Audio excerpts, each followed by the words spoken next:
Here's one other thing that's different about 1929 and now, and even 2008 and now. The deficit is enormous. I mean, we had a budget surplus in 1929. The whole dynamic was completely different back then. So we could handle, you would think that we could handle some of these shocks. Today, you would think it would be so much more dangerous. Allow me to give you financial prep talk of your life. And yes, I'm saying this with my whole chest because Bessie, the US debt crisis everyone is screaming about, is not what you think it is. And if you understand the real play here, it's actually good news for smart investors. I'm Nancy Kitty, half of the Kitty sisters, and before we built a $400 million multifamily real estate portfolio, helped our investors save over $93 million in taxes, and became USA Today and Wall Street Journal bestselling authors, we were two immigrant girls trying to figure out why the financial system felt like it was held together by duct tape and vibes. Here's what we discover. 1. The debt today isn't like the debt of the 1920s. Back in 1929, the US had a budget surplus, as in extra money lying around. Today, we're staring at a $38 trillion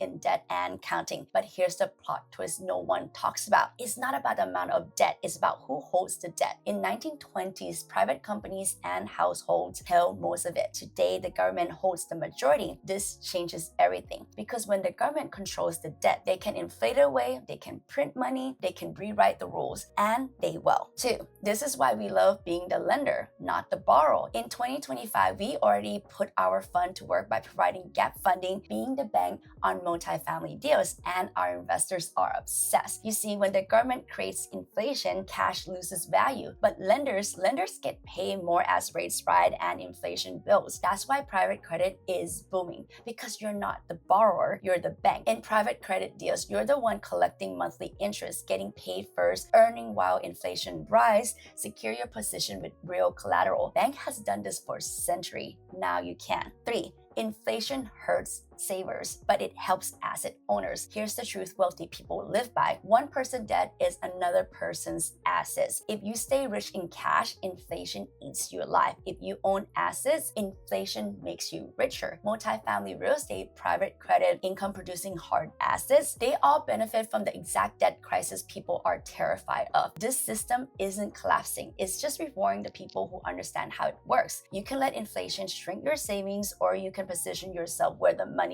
flows, earning interest, collecting cash flow, owning inflation protected asset, growing while the government prints. The people who understand this become wealthy. The people who don't become victims of the system. If you want to learn how to grow your wealth, invest in real assets, and give your money a career so it works harder than you ever have to, I can teach you. Follow me and drop your questions in the comments. Let's see.